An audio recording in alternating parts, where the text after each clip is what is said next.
The worst phone call of my life came at 3:07 in the morning, and for a few seconds I almost let it go to voicemail. The screen lit up the darkness of my bedroom, casting a pale glow across the ceiling, while the rest of the house remained silent. Outside, fog drifted in from the Atlantic, swallowing the harbor lights beyond my windows. Most people in Gray Harbor were asleep. I should have been asleep too. Instead, I was sitting on the edge of my bed, staring at a name I hadn't seen in 3 years. Tessa Whitmore. My pulse stopped. Then it came back twice as hard. 3 years. 3 years of unanswered questions. 3 years of convincing myself I had moved on. 3 years of pretending that some losses were easier to survive if you never looked directly at them. The phone kept ringing. Once. Twice. 3 times. My thumb hovered above the screen. Every instinct told me not to answer, because some ghosts stay buried for a reason. Then I accepted the call. Before we continue, if you enjoy emotional mafia romance stories filled with love, heartbreak, second chances, and unforgettable twists, please subscribe to the channel, like this video, and share it with someone who still believes that one phone call can change everything. Now let's continue. For a moment there was only static. A faint crackling sound.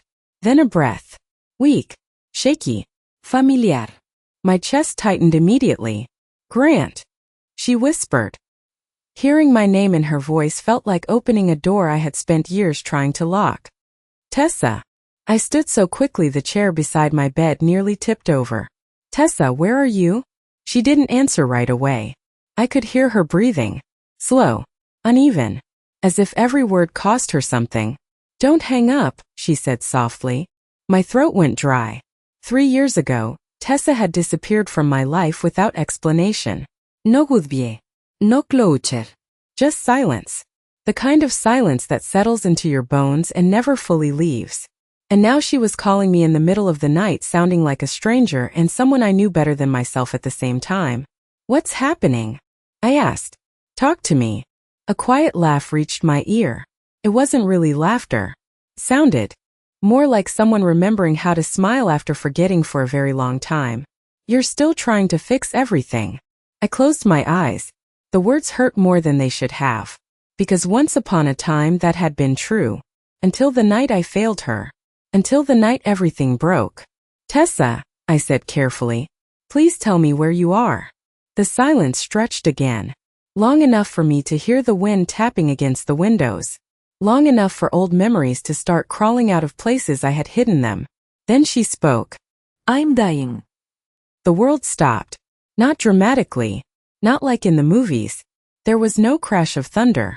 No music. Just silence. A terrible empty silence. I gripped the phone so tightly my hand hurt. What? My voice barely sounded like my own. Tessa, what are you talking about? Another shaky breath. Then, come tonight. My heart pounded so hard I could hear it. What happened? Come tonight, she repeated. Or you'll never see me again. Panic flooded through me. Real panic. The kind no amount of money, influence, or power could solve. Tessa, don't do this. Talk to me. But the line crackled. A burst of static swallowed her voice. Then the call ended. Just like that. Gone. I stood frozen in the darkness, staring at my reflection in the black screen. For 3 years I had told myself I could live without answers. 3 years I had convinced myself that the chapter was closed. But deep down there had always been one truth I refused to face. If Tessa Whitmore ever called me again, I would go. No matter the cost. No matter how far. No matter how much it hurt. And at 3:08 in the morning, before the screen had even finished fading to black, I was already reaching for my keys. I was halfway down the staircase before I realized I had forgotten my coat. That was how badly my hands were shaking. I turned back, grabbed the dark wool jacket hanging by the door, and stepped into the cold Atlantic air. The harbor was almost invisible beneath the fog. Somewhere in the distance, a buoy bell echoed across the water. Slow. Lonely. The sound followed me as I crossed the driveway toward my truck. Every second felt heavier than the one before. I kept hearing her voice. Not the words. The weakness behind them. The exhaustion. The strange calm that frightened me more than panic ever could. By the time the engine started, I was already dialing her number again. Straight to voicemail. I I tried a second time, then a third. Nothing. The automated message finally answered, and hearing it made my stomach twist. Tessa had always hated voicemail. She used to say life was too short to leave messages that nobody listened to. Life is too short. The words hit differently now. I pulled onto the empty road leading out of town and pressed harder on the accelerator. Gray Harbor sat almost 200 miles north along the coast. For hours if traffic was light. Less if I ignored the speed limit. The dashboard clock read 3:19 a.m. Every minute felt stolen. My phone sat in the passenger seat. Silent. I wanted it to ring again. I dreaded it ringing again. Both feelings existed at the same time. The highway stretched ahead beneath a sky the color of charcoal. Headlights cut through the darkness in narrow tunnels of white. For a while, the only sounds were the tires humming against the pavement and my own thoughts refusing to stay quiet. 3 years earlier, Tessa and I had been planning a future together. Nothing extravagant. She never cared about expensive things. While other people dreamed about luxury, Tessa dreamed about ordinary moments. A small flower shop. A little house near the water. A kitchen filled with sunlight. Fresh coffee every morning. She used to collect pressed flowers inside old books. Every bloom had a story attached to it. Every page carried a memory. I used to tease her about it. She used to laugh and tell me I would understand someday. The memory hurt enough that I reached for the radio. Then immediately turned it off. Silence was worse. But music felt wrong. Around 4:30 a.m. my phone buzzed. I grabbed it so fast I nearly dropped it. My heart jumped. The screen displayed an unfamiliar number. I answered immediately. Tessa. For a second nobody spoke. Then a woman's voice said quietly, "Is this Grant Holloway?" Relief and disappointment crashed together. "Yes. I am sorry to call so early." She sounded nervous. Hesitant. "My name is Evelyn. I work next door to Tessa's flower shop." My grip tightened on the steering wheel. "Is she okay?" The pause lasted too long. Far too long. "She asked me to call if you started coming." My pulse pounded in my ears. What does that mean? Another silence. Then the woman whispered something that made the cold night feel even colder. "Mr. Holloway. She has been waiting for you for 3 years. But tonight she spent hours writing letters. The kind people write when they think they are running out of time." The call ended, but Evelyn's words stayed with me for the next 100 miles. The kind people write when they think they are running out of time. I could not stop hearing that sentence. Dawn was beginning to creep across the horizon, painting the clouds with pale shades of silver and blue. Fishing boats appeared along the coastline like shadows drifting through mist. The world was waking up. Mine felt like it was falling apart. I tightened my grip on the steering wheel and pushed forward. Every mile marker felt too slow. Every red light felt personal. Around 6 in the morning, the first signs for Gray Harbor appeared. A weathered welcome sign stood beside the road, surrounded by wild grass bending in the ocean wind. I had not seen this town in years, yet everything felt painfully familiar. The small diner near the marina. The old pharmacy on Main Street. The bookstore with the faded blue awning. Tessa had loved that bookstore. She used to disappear inside for hours and emerge carrying novels with folded corners and coffee stains on the covers. She said perfect books were boring. Real books looked lived in. I parked near the harbor and stepped out into the cold morning air. The smell of salt water filled my lungs immediately. Seagulls circled overhead. Somewhere nearby, a bell rang from one of the fishing docks. Everything looked ordinary. That was the terrifying part. The world had not changed. Meanwhile, the woman who once meant everything to me was apparently writing goodbye letters. My phone buzzed again. "Evelyn." I answered before the first ring finished. "Where is she?" I asked. The woman hesitated. "The flower shop is closed today." My stomach sank. "Why?" Another pause. "Because she was admitted to St. Anne's Medical Center late last night." For a second I forgot how to breathe. The harbor disappeared. The gulls disappeared. Even the wind seemed to stop. What happened? I asked quietly. She collapsed while locking up. Evelyn sounded close to tears. She kept insisting she was fine. She always says she is fine.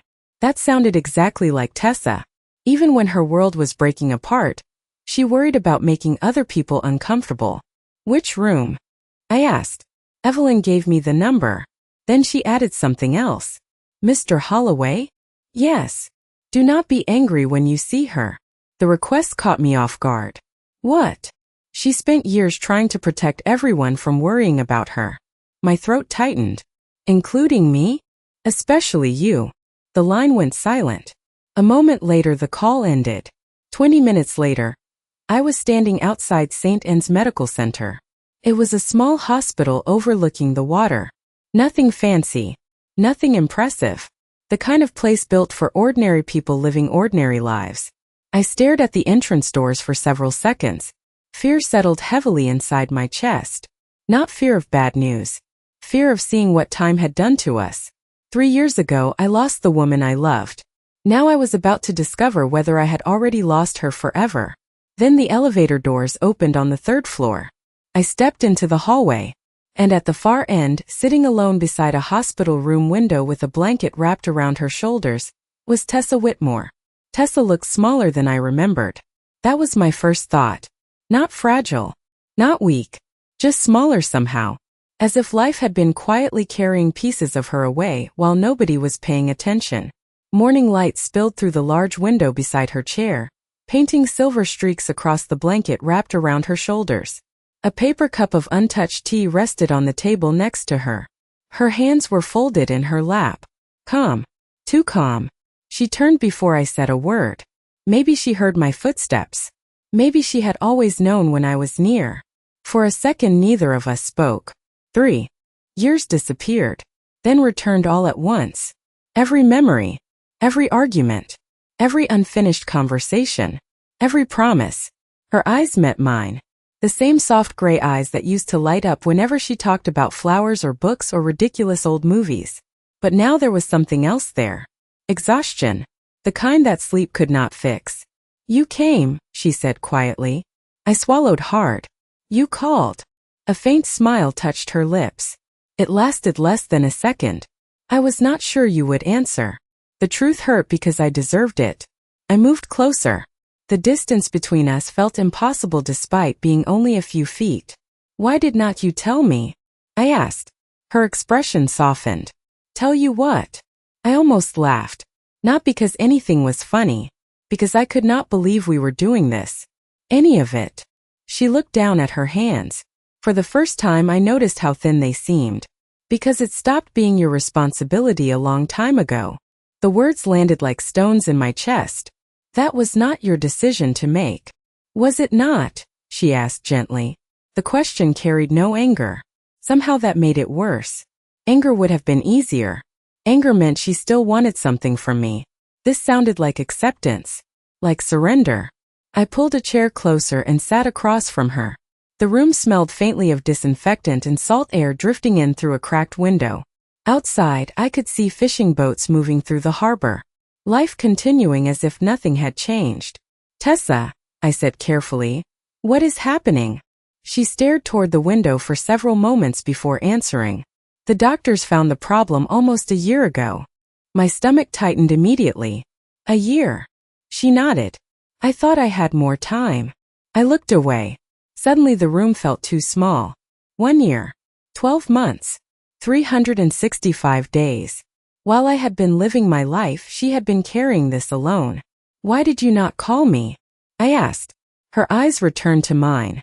There was sadness there, but also affection. Familiar and painful. Because every time I picked up the phone, I remembered the last conversation we had. Silence settled between us. Heavy. Unavoidable. Remembered it too. Every word. Every mistake. Every second that led to her walking away. Tessa reached into the pocket of her cardigan and slowly pulled out something folded and worn. Piece of paper. The edges were soft from being handled too many times. She held it for a moment before placing it in my hand. I looked down. My heart stopped. It was a ferry ticket. 3 years old. The exact date everything ended. On the back, written in her careful handwriting, were 6 words that changed everything. I waited for you until sunrise. The ferry ticket trembled slightly between my fingers. Not because of the air conditioning. Because my hands had stopped listening to me. I stared at the date printed across the faded paper. 3 years earlier. The exact night everything had fallen apart. The exact night I believed Tessa had chosen to leave. My throat tightened until speaking became difficult. You waited. I finally managed. Her smile was small and sad. All night. The words landed harder than any accusation ever could. I looked back at the ticket. The edges were worn from years of being carried around. Preserved. Protected. Like it mattered. Like that night still mattered. Tessa. She shook her head gently. Do you know what I remember most? I could not answer. She looked toward the window where sunlight danced across the harbor water. Not the disappointment. Her voice remained soft. Calm. Not even the heartbreak. A long pause followed. I remember watching every ferry arrive and hoping you would be on the next one. Something inside my chest cracked. I remembered that night differently. I remembered receiving a message telling me she never wanted to see me again. I remembered reading words that felt cold and final. I remembered standing alone and convincing myself she had made her choice. For 3 years I had believed that story. Now I was not so sure. I never got on that ferry because I thought you did not want me there. Her eyes slowly returned to mine. Confusion flickered across her face. Genuine confusion. What? The single word changed everything. I sat forward. The message. She blinked. What message? My pulse began to rise. The one you sent. Tessa stared at me for several seconds, then slowly shook her head. Grant, I never sent you any message. Silence filled the room. Thick. Heavy. Impossible. For a moment neither of us moved. I felt as if the floor beneath me had disappeared. That is impossible. I lost my phone that morning. Her voice was barely above a whisper. I spent half the day trying to recover my contacts. Isterte her. Every memory I trusted suddenly felt unstable. Every certainty began to unravel. Tessa looked down at the blanket wrapped around her shoulders. I thought you chose not to come. My heart pounded harder. And I thought you told me to stay away. Neither of us spoke. Outside the window, a fishing boat drifted slowly across the harbor. The world kept moving. Meanwhile, 2 lives had just collided with a truth neither of us expected. 3 years. 3 years built on a misunderstanding that should never have existed. Tessa closed her eyes briefly. I noticed how tired she looked. Not physically. Soul tired. The kind of exhaustion created by carrying grief for too long. When she opened her eyes again, they shimmered with emotion. Do you know why I called? She asked quietly. I swallowed hard. Because you said you were dying. She nodded once. Then she reached toward the bedside table. Several folded envelopes sat there in a neat stack. My stomach dropped immediately. Goodbye letters. Just like Evelyn had said. Tessa touched the top envelope with trembling fingers. No. Her voice cracked for the first time. I called because before I leave this world. Tears gathered in her eyes. I needed to know whether losing you was really our fault. Her words settled between us like fog rolling in from the harbor. I looked at the stack of envelopes again.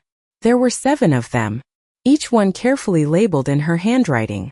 Each one carrying the weight of things left unsaid. My chest tightened. Do not talk like that, I said quietly. Tessa smiled sadly. Like what? Like you are already gone. She lowered her eyes. For a moment she looked exactly like the woman I remembered from years ago. The woman who always carried everyone else's pain while pretending she was fine. The woman who could spend hours helping strangers and somehow forget to take care of herself. Grant, she said softly, sometimes reality does not change just because we hate it. I wanted to argue. I wanted to tell her there had to be another doctor, another treatment, another answer. But the exhaustion in her face stopped me. She had probably heard every hopeful speech already. She had probably repeated those same speeches to herself during sleepless nights when nobody was there to listen. My gaze drifted toward the medical chart sitting near the foot of the bed. Tessa noticed immediately. Do not. I need to know. No. The answer came faster than I expected. Stronger too. For the first time since I arrived, something stubborn flashed in her eyes. I did not call you here so you could turn into a problem solver. I almost laughed despite the ache in my chest. Some things never changed. Then why did you call me? Her fingers brushed across the top envelope. Because I spent 3 years believing you chose to leave. She swallowed hard. And if I was wrong about that, then maybe I was wrong about other things too. Silence followed. Outside the window, sunlight sparkled across the water. Fishermen moved along the docks. Cars passed on the road below. Ordinary life. The kind of life Tessa always loved. She never wanted mansions or private planes or headlines. She wanted Saturday mornings. Fresh flowers. A porch facing the ocean. Things most people overlooked. Tell me what happened after that night, I said quietly. Her expression shifted. Not anger. Not sadness. Something deeper. She leaned back against the chair and stared toward the harbor. The flower shop was barely surviving. Her voice became distant. Reflective. I worked 6 days a week. Sometimes 7. I told myself staying busy would make everything hurt less. My stomach twisted. I could picture it too easily. Tessa unlocking the shop before sunrise. Arranging flowers alone. Smiling at customers while carrying heartbreak she never spoke about. Then one day I got sick. She shrugged lightly. I thought it was stress. My throat tightened. And it was not. She shook her head. No. Looked away. The room suddenly felt too small again. Too bright. Too honest. Tessa reached for the tea beside her. Her hands trembled slightly. The movement was small. Almost invisible. But I noticed.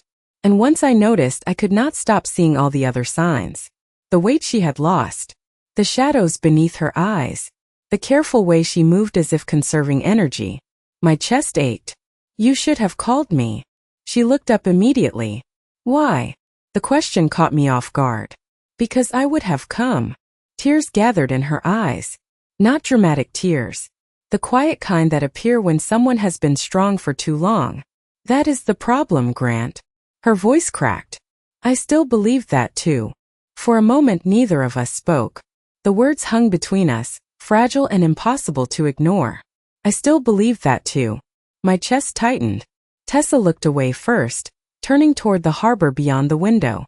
A fishing boat moved slowly through the morning light, leaving a thin trail across the water. Do you know what the hardest part was? She asked quietly.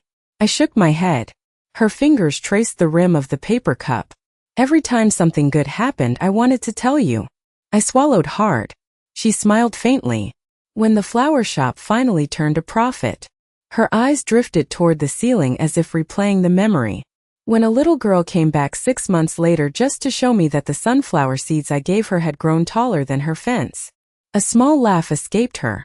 When Mrs. Donnelly from the bakery next door brought me blueberry muffins every Friday because she thought I worked too much. The smile faded. I kept reaching for my phone. The ache in my chest deepened. Tessa. I know. She shook her head gently. I know how ridiculous it sounds. No. My voice came out rougher than I intended. It does not sound ridiculous. Her eyes met mine again. There was so much sadness there. But underneath it something else remained. Something warm. Something that had somehow survived everything. I spent years trying to hate you, she admitted softly. I thought it would make moving on easier. A humorless smile touched her lips. Turns out I was terrible at it. I looked down at my hands. 3 years. 3 years lost because of a lie neither of us knew existed. The realization felt unbearable. We should have talked. Yes. We should have fought harder. Probably. We should have. My voice failed. Tessa finished the sentence for me. We should have trusted each other. Silence settled over the room again. This time it felt different. Not empty. Not hostile. Just honest. The kind of silence that appears when two people finally stop hiding from the truth. A nurse appeared briefly at the doorway, checking a chart before offering Tessa a gentle smile. Tessa thanked her quietly. The nurse nodded and disappeared down the hall. The interruption lasted only seconds, but it reminded me of something I had almost forgotten. We were sitting in a hospital room. Time was still moving forward. What exactly are the doctors saying? I asked carefully. Her expression changed immediately. Walls appeared behind her eyes. Familiar walls. Tessa. No. Please. She looked toward the stack of envelopes again. I do not want this visit to become about test results. My frustration flared. Not at her. At the situation. At the helplessness. At the fact that she was sitting in front of me after 3 years and I still felt powerless to help. You called me because you were running out of time.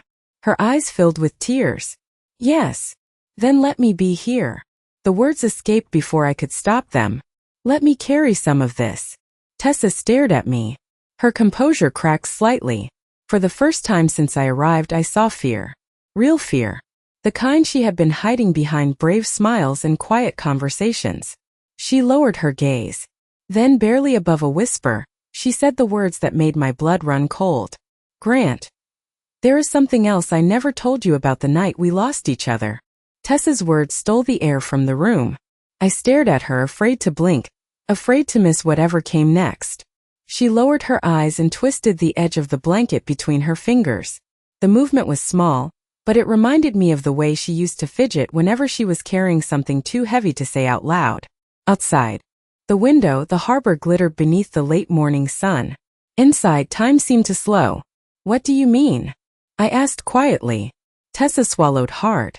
For several seconds she said nothing. Then she reached toward her purse resting beside the chair. Her hand trembled slightly as she opened it. She pulled out a worn leather notebook. The cover was faded from years of use. I recognized it immediately. It was the journal she used to carry everywhere. Ideas for flower arrangements. Grocery lists. Random thoughts. Tiny pieces of her life pressed between pages. She placed it carefully in my lap. Open it. My heart pounded as I flipped through the pages. Most were filled with handwriting I knew by heart. Then I reached the middle. A folded ultrasound photograph slipped free and landed on my knee. The world tilted. I froze. Tessa looked away. Tears filled her eyes before she could stop them. I found out 2 weeks before the ferry. The room went completely silent. I stared at the photograph. My hand shook so badly I almost dropped it. Tessa. Her voice broke.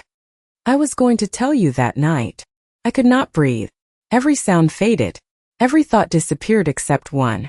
She had been carrying our future inside her while waiting for me to arrive. My eyes blurred. Why did you never tell me? She wiped at her cheek quickly. Because after you did not come, I thought you had chosen a different life. Her laugh was small and filled with sadness. And then everything happened so fast. I looked at the ultrasound again. A tiny image. A tiny life. 1,000 dreams. Gone before I even knew they existed. My chest felt hollow. I would have been there. The words came out broken. I know that now. She nodded slowly. But back then I did not. Tears slid down her face. She did not bother hiding them anymore. Neither did I. 3 years. 3 years of grief built on a lie. 3 years of believing we had abandoned each other. I closed the notebook carefully. My hands would not stop shaking. Who sent that message? I asked. Tessa stared toward the harbor again. Her expression changed. Not fear. Not anger. Something colder. More complicated. I spent a long time asking myself that question. My pulse quickened immediately. She reached into the notebook and removed a folded piece of paper. The paper looked newer than everything else. Recent. Deliberately preserved. 6 months ago, she whispered. Someone mailed this to the flower shop. I unfolded it. A printed screenshot stared back at me. My stomach dropped. It was the message that supposedly came from Tessa 3 years ago. But beneath it was something else. Metadata. Dates. Phone records. Evidence. Proof. My eyes raced across the page until they landed on a single name. And the moment I read it, I felt the ground disappear beneath me. Because the person connected to that message was someone I had trusted like family. The name on the page hit me harder than I expected. Owen Mercer. For several seconds I simply stared at it, convinced I had read it wrong.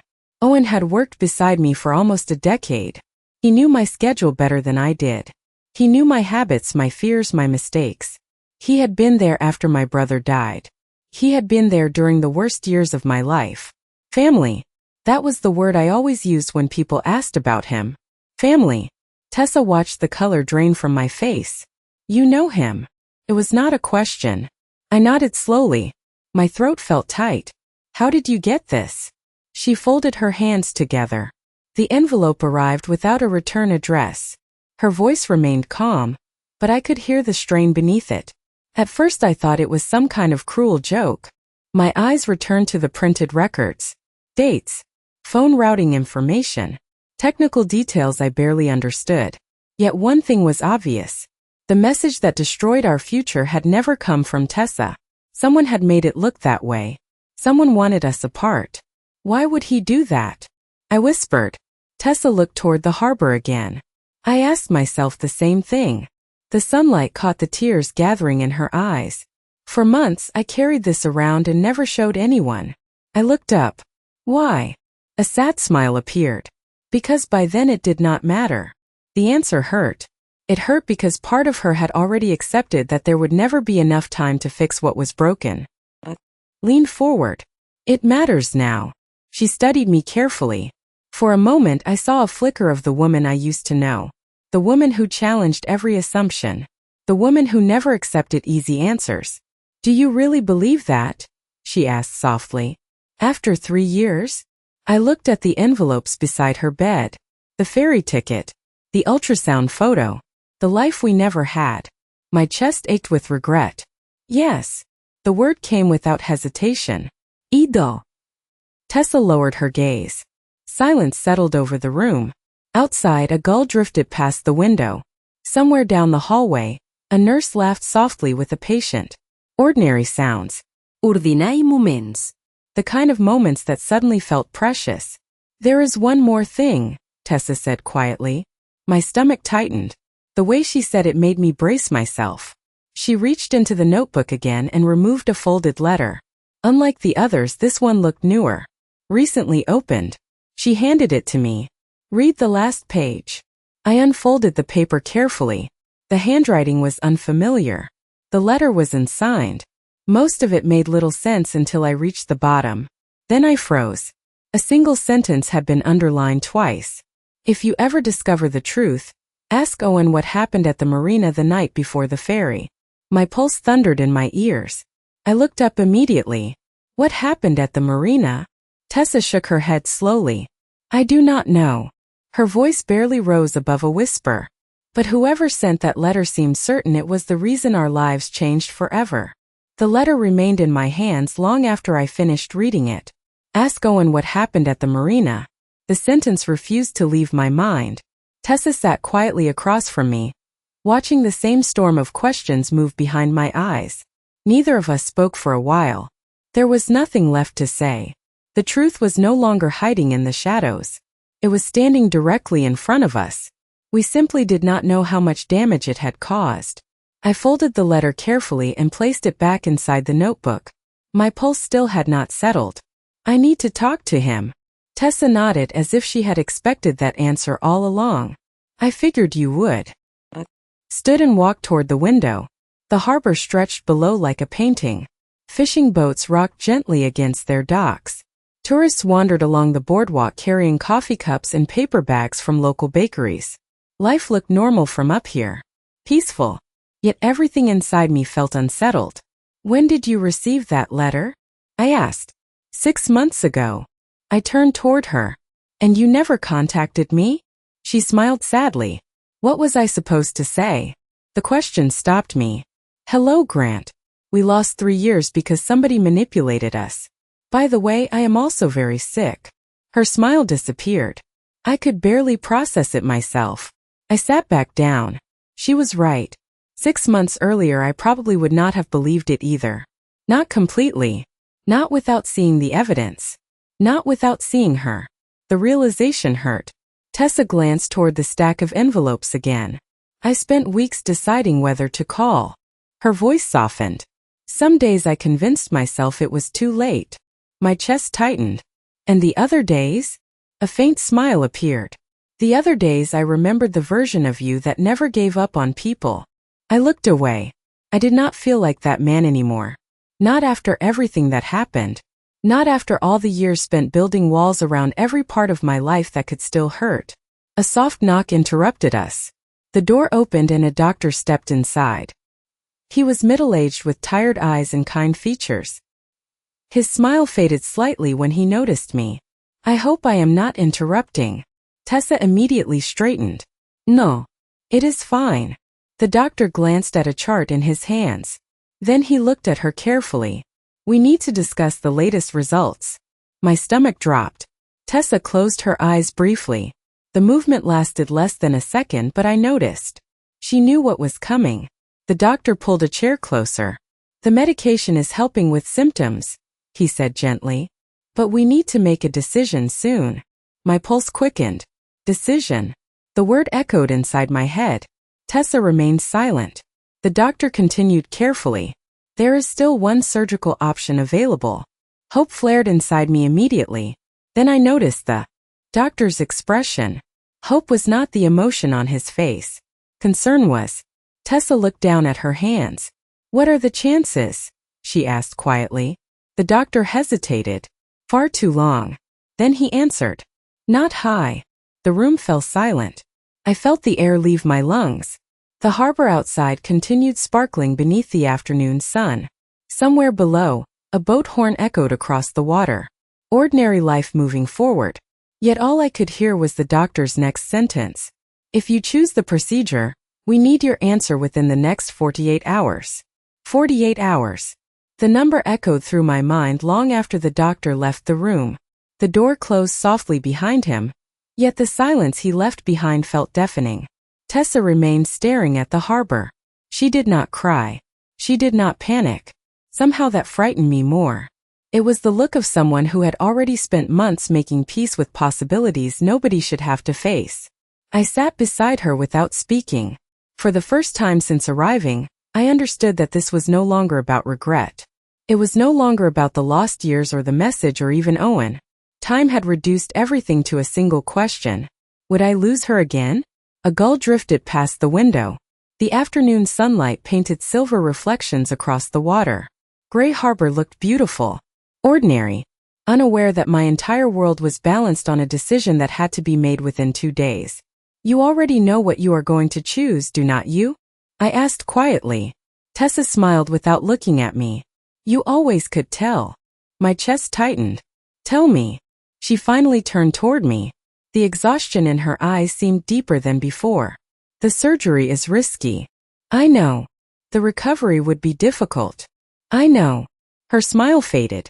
And there is no guarantee. I swallowed hard. I know that too. She looked down at her hands. I spent months convincing myself that accepting reality was the brave thing to do. The words settled heavily between us. And now? I asked. Tessa hesitated. For a long moment, she simply watched the boats moving through the harbor below. Now I am not sure. Hope flickered inside me. Small. Fragile. Dangerous. Why? Her eyes met mine. Because for the first time in 3 years, I can see a future again. My throat tightened instantly. She laughed softly and wiped at her eyes. That sounds ridiculous. No. My voice came out rough. It does not. Tears shimmered along her lashes.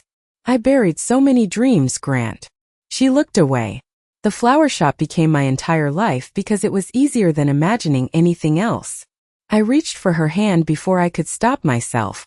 She looked down at our fingers. Neither of us pulled away. Then imagine something else now. Her breathing caught slightly.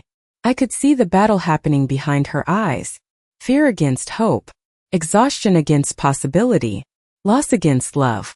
Finally she whispered, "What if I choose the surgery and it still is not enough?" The question broke my heart because it was honest. Because it was real. I squeezed her hand gently. Then we faced that together. She stared at me, searching, measuring whether she could trust those words. After everything, I understood why. Then a nurse entered carrying a small stack of mail. Most of it looked routine. Hospital forms. Local advertisements. One envelope stood out immediately. No return address. Just Tessa's name written across the front. The nurse placed it on the table and left. Neither of us moved at first. Then Tessa slowly reached for it. Her fingers trembled. "Another one," she whispered. My pulse quickened. The previous anonymous letter had exposed the lie that destroyed our future. I watched as she carefully opened the envelope. A single sheet of paper slid into her hands. She read the first line. The color drained from her face. And for the second time that day, I knew everything was about to change. My heart began pounding before I even asked what the letter said. Tessa stared at the page as if it had reached out and grabbed her. The color had completely drained from her face. Tessa! My voice sounded distant. She blinked once, twice, then silently handed the paper to me. I took it carefully. The handwriting looked familiar. Not because I recognized the person, because I recognized the emotion behind it. Regret. The first line hit me. Immediately. If you are reading this, then I finally found the courage to tell the truth. I continued reading. Every word made my stomach tighten. The anonymous writer claimed to have worked at the marina 3 years earlier. Claimed to have witnessed an argument the night before the ferry. Claimed Owen Mercer had paid someone to intercept messages and prevent two people from seeing each other. I read the paragraph twice, then a third time. My pulse thundered in my ears. At the bottom of the page was an address. A small cottage near the northern edge of Gray Harbor. The writer wanted to meet. Today. Before sunset. This could be a trap, I said quietly. Tessa looked exhausted. Maybe. Her voice barely rose above a whisper. But what if it is not? I stared at the address again. 3 years of questions. 3 years of grief. 3 years of believing a lie. The answers might finally exist a few miles away. A long silence followed. Then Tessa surprised me. She reached for my hand. Her fingers felt cold but steady. Go. I looked at her immediately. I am not leaving you here alone. A faint smile appeared. Grant, I have spent 3 years being alone. The words hurt because they were true. She squeezed my hand gently. If there is a chance to learn what really happened, take it. I looked toward the harbor outside the window. Clouds had begun gathering over the water. The bright afternoon sky was fading into shades of gray. Time was moving forward. 48 hours. A surgery that could change everything. A mysterious witness waiting before sunset. More importantly, a woman sitting beside me who had somehow survived heartbreak, illness, and loneliness without losing her kindness. For the first time in years, I knew exactly what mattered. Not money. Not pride. Not old mistakes. Her. Only her. I turned back toward Tessa. I am coming back. Emotion flickered across her face. Hope. Fear. Love. All tangled together. She nodded slowly. Then she reached into the pocket of her cardigan and pulled out something small. A pressed lavender flower sealed inside a clear bookmark. The same flower she used to keep inside her favorite novels. She placed it in my palm. Bring me the truth, she whispered. I closed my fingers around the fragile flower and felt my chest tighten. Because for the first time since that phone call in the middle of the night, I realized this was no longer a story about the past. It was a race against the future. The cottage sat at the edge of Gray Harbor where the road narrowed and the ocean seemed to swallow the horizon. By the time I arrived, the sun was already sinking behind a wall of clouds. The address led to a small weather-beaten house overlooking the water. Nothing remarkable. Nothing dramatic. Just a place where ordinary people lived ordinary lives. I knocked once. Then again. An elderly man opened the door. His shoulders were bent with age, but his eyes sharpened the moment he saw me. Grant Holloway? He asked quietly. I nodded. He stepped aside. I have been waiting a long time for this conversation. An hour later, I walked back to my truck carrying the truth. Not rumors. Not assumptions. The truth. 3 years earlier, Owen had learned about Tessa's pregnancy before I did. He believed I would leave everything behind for her. He believed I would walk away from the life he had spent years helping me build. So he made a choice. A selfish choice disguised as loyalty. Messages were intercepted. Lies were delivered. Two people who loved each other were pushed apart by someone convinced he knew what was best. The elderly man had worked at the marina. He had witnessed enough to recognize what happened. For years, guilt kept him silent. Then Tessa became sick, and he could no longer carry it. When I returned to the hospital, darkness had settled across the harbor. The lights from fishing boats flickered like distant stars across the water. My heart pounded as I stepped into her room. Tessa looked up immediately. The moment our eyes met, she knew. I crossed the room without speaking and handed her the letter the old man had signed. She read it slowly. By the end, tears streamed down her cheeks. Not tears of grief. Tears of release. 3 years of unanswered questions finally had an answer. 3 years of blame finally had somewhere else to go. I sat beside her and took her hand. Neither of us spoke for a long time. We did not need to. The truth had finally arrived. A day later, Tessa made her decision. She chose the surgery. Not because she was fearless. Not because she was certain. Because hope had returned. The hours that followed felt endless. I waited beside a hospital window overlooking the harbor. The lavender bookmark never left my hand. When the surgeon finally entered the waiting room, I stood so quickly the chair tipped backward. He smiled. Just a small smile. But it was enough. Relief crashed through me so hard I could barely stay standing. Weeks later, Tessa returned to her flower shop. Recovery was slow. Life was imperfect. Some scars never disappear completely. Yet on a bright spring morning, I found her standing outside the shop arranging fresh lavender in a wooden bucket. She looked up and smiled. The same smile that had survived heartbreak, loss, and time. I reached into my wallet and pulled out the old ferry ticket she had kept for 3 years. Then I placed it in her hand. "No more waiting until sunrise," I said softly. Tessa laughed through happy tears. The harbor wind carried the scent of salt and flowers between us. And for the first time in years, neither of us was looking backward. Because sometimes redemption does not begin when the past is fixed. It begins the moment two people choose not to lose any more tomorrows. If this story touched your heart, please take a moment to like the video, subscribe to the channel, and share it with someone you love. Every subscription helps us continue creating emotional mafia romance stories about forgiveness, hope, second chances, and the people who find their way back to each other when it matters most. And remember, sometimes the person you thought you lost forever is only one act of courage away from coming home.